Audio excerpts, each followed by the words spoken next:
Seasonal allergy क्या होती है, हमें बेहतर बनने के लिए क्या करने की जरूरत है और उन्हें कैसे अवॉइड कर सकते हैं। हे गाइस, मैं हूं डॉक्टर नेने। मैं बतौर कार्डियोथोरेसिक, वैस्कुलर और जनरल सर्जन की तरह काम करता हूं और मैं अब एक हेल्थ केयर इनोवेटर हूं जो लाइफ स्पैन और लाइफस्टाइल को इंप्रूव करना चाहता है। इसलिए हेल्दी रहिए, क्यूरियस रहिए और कीप वॉचिंग।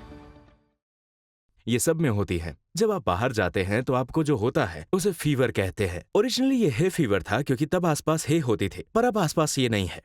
बल्कि होता यह है कि स्पोर्स, मोल्ड, धूल, ट्री पॉलन और फूल, ये सब एक साथ आते हैं और वो एंटीजेंस की तरह काम करते हैं। मुझे पता है कि आपने हाल ही में ये वर्ड सुना होगा, पर वो आपकी नाक के ऊपरी हिस्से के रिसेप्टर्स पर चिपक जाते हैं। और फिर होता यह है कि आपकी नाक जानती है और ये पता लगा लेती है कि ये फॉरेन बॉडी है, और फिर वो बेसिकली एक इम्यून फिनोमेनन की प्रक्रिया शुरू करती है। और इसका नतीजा ये होता है कि आपकी नाक की जो आर्टरीज होती हैं वो उन चीजों को डायलेट करती हैं जो उन एंटीजन को बाय करने के लिए जरूरी हैं। और इसका जो आपको एंड रिजल्ट मिलता है वो ये होता है कि आपकी सीजनल एलर्जीज होती हैं, एलर्जिक राइनाइटिस के साथ, जिसमें आप कंजेस्टेड होते हैं, पर आपको इससे भी ज्यादा तकलीफ हो सकती है। आपकी आंखों में जलन हो सकती है, आपकी स्किन पर इचिंग या एक्टिवी हो सकती है, या लाल दाने निकल सकते हैं, और आपको बाकी इश्यूज भी हो सकते हैं। और सवाल यह है कि आप इसका क्या करोगे, आप इसे कैसे अवॉइड कर सकते हैं और आप आगे कैसे बढ़ सकते हैं। खैर, सच्चाई यह है कि आपको जानना होगा कि ट्रिगर क्या है और एक एलर्जी के स्टैंड पॉइंट से आपको क्या तकलीफ है। और ये टिपिकली करने का तरीका यह है कि आप जाकर किसी की सलाह लें। पर आप ऐसा करने से पहले ऐसे और कोई तरीके हैं जिससे आप इसका इलाज कर सकते हैं? यकीनन है, जिसे कहते हैं नेति पॉट्स, जिसमें आप अपने नेजल साइनसेस को इरिगेट करते हैं और उन एंटीजेंस को धो देते हैं, या फिर आप बाहर निकलना अवॉइड कर सकते हैं जब वो पर्टिकुलर एंटीजन मौजूद है। और मैंने यहाँ एक चार्ट लगाया है जो ये बताता है कि दुनिया के डिफरेंट हिस्सों में हर सीजन क्या होता है। मुझे लगता है कि ये आपकी हेल्प करेगा। ये आपको नीचे डिस्क्रिप्शन में भी मिल जाएगा, बाकी सारी लिंक्स के साथ, जैसे कि हम हमेशा करते हैं। पर इससे ज्यादा हम ये कहें कि आप बाहर जाना अवॉइड नहीं कर सकते, और आप नहीं चाहते कि आपकी आंखों में जलन हो या आपकी नाक बंद रहे। इसका जवाब यह है कि आप इसे रोक सकते हैं उनके साथ जिन्हें एंटीहिस्टामिन्स कहते हैं। और हिस्टामिन्स ही उन मांस सेल से अलग अलग कंपाउंड्स बाहर आने देता है जो फेस ऑफ डायलेशन का कॉज होता है। और एंटीहिस्टामिन्स उन्हें रिसेप्टर से बंधे रहकर उन्हें ब्लॉक करते हैं, और इसका नतीजा यह होता है कि वो आपको एलर्जिक रिएक्शन होने से रोकते हैं। अब एंटीहिस्टामिन्स दो टाइप के होते हैं, और उनमें सिंपल डिफरेंस ये होता है कि ओल्डर टाइप के एंटीहिस्टामिन्स में वो ब्लंट ब्रेन बैरियर को क्रॉस करते हैं और स्लीपीनेस की वजह बनते हैं। नए टाइप के एंटीहिस्टामिन्स वो ऐसा नहीं करते। आप ट्रॉपिकल स्टीरॉयड स्टार्ट कर सकते हैं, जैसे कि नेजल फ्लो, या इस तरह की चीजें जो बेसिकली आपकी नाक में एक बैरियर तैयार करता है और एंटीजन की रिसेप्टर से बाइंड होने के अमाउंट को कम करते हैं ताकि आपको वो रिस्पॉन्स ना मिले। इनमें कई वीक्स लगते हैं और इम्प्रूव होने में काफी समय ले सकते हैं। आपको इन्हें रेगुलरली यूज करना होगा, पर वो काफी अच्छी तरह से काम करते हैं।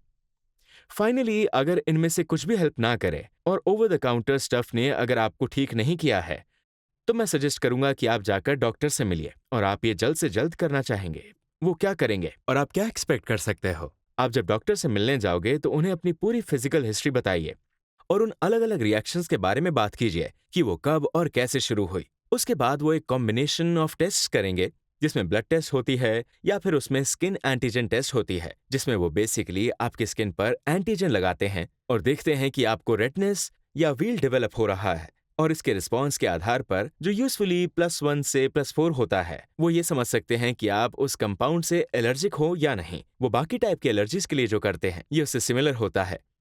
फाइनली, अगर अगर आपको चीजों की एलर्जी है और एंटीहिस्टामिन्स काम नहीं कर रहे हैं, तो वर्स्ट केसेस में वो आपको लो डोज स्टेरॉइड्स पर रख सकते हैं, जो कि मुझे नहीं लगता कि फर्स्ट गो टू है। और फिर जो ज्यादा इंटरेस्टिंग चीज वो करते हैं वो है कि वो आपको डिसेंसिटाइज करते हैं, जिसमें बॉडी को सेल्फ वर्सेस नॉन सेल्फ की समझ होती है। और अगर ये हाल ही में एंटीजन में देखा ना गया हो तो एंटीबॉडीज डेवलप करेगी उस एंटीजन के लिए, अगर उसे वो एक बार देख ले। वो क्या करते हैं कि वो आपको उस एंटीजन के स्मॉल डोजेस देते हैं आपकी स्किन के अंदर, और आपको उस एंटीजन से इंट्रोड्यूस करवाते हैं, और फिर धीरे धीरे डोज बढ़ाते हैं ताकि आप उससे टॉलरेंट बन जाओ। और वो एसेंशियली आपको डिसेंसिटाइज कर रहे हैं उस एलर्जी या एंटीजन से। और यही सेम प्रिंसिपल आप याद रखिए क्योंकि हम इसके बारे में बाकी एपिसोड्स में भी बात करेंगे। जब आपको बाकी चीजों से डिसेंसिटाइज करना पड़ेगा तब इसे बाकी और ज्यादा प्रोमिनेंट एलर्जीज के लिए भी यूज किया जाता है, जैसे कि शेलफिश या नट्स या फिर कैट्स या डॉग्स या इसी तरह की बाकी और चीजों से। और कुछ केसेस में अगर आपको कोई लाइफ थ्रेटनिंग रिस्पॉन्स नहीं मिल रहा है और वो बस एक टाइप के ऑनलाइन साइड इफेक्ट्स ही हैं, तो जनरली इसमें कोई इशू नहीं होता है। फाइनली ये समझिए कि ये ट्रीटेबल है और रिस्पॉन्सेज भी काफी अच्छे हैं, तो आपको सफर करने की जरूरत नहीं है। हमेशा की तरह हमने नीचे डिस्क्रिप्शन में लिंक्स डाल दी हैं और मुझे सच में उम्मीद है कि आपको आपकी सीजनल एलर्जीज के साथ हेल्प करेगा। क्योंकि आप स्नीज कर रहे हो, आपकी आंखें पानी से भरी हुई हैं और आपके गले में खराश है और आपकी स्किन पर खुजली हो रही है, तो ये वर्स्ट होता है। इसमें बिल्कुल भी मजा नहीं आता। अगर हमने जो कहा है वो आपको अच्छा लगा और हिट द लाइक बटन और लेटेस्ट एपिसोड्स पाने के लिए सब्सक्राइब करना ना भूलें और बेल आइकॉन के बारे में मत भूलिए, ताकि हम जब इन्हें प्रोड्यूस करें तो हम आपको नोटिफाई कर सके। हम और भी इंटरेस्टिंग स्टफ लेकर आएंगे और हमेशा नीचे आपकी कमेंट्स देना ना भूलें और आपको कोई सवाल हो तो आप हमसे पूछ सकें। फाइनली इसे अपने किसी प्यारे इंसान के साथ शेयर कीजिए, इस तरह से वो भी इसे एंजॉय कर पाएंगे। हमसे जुड़ने के लिए thank you so much. We appreciate everything.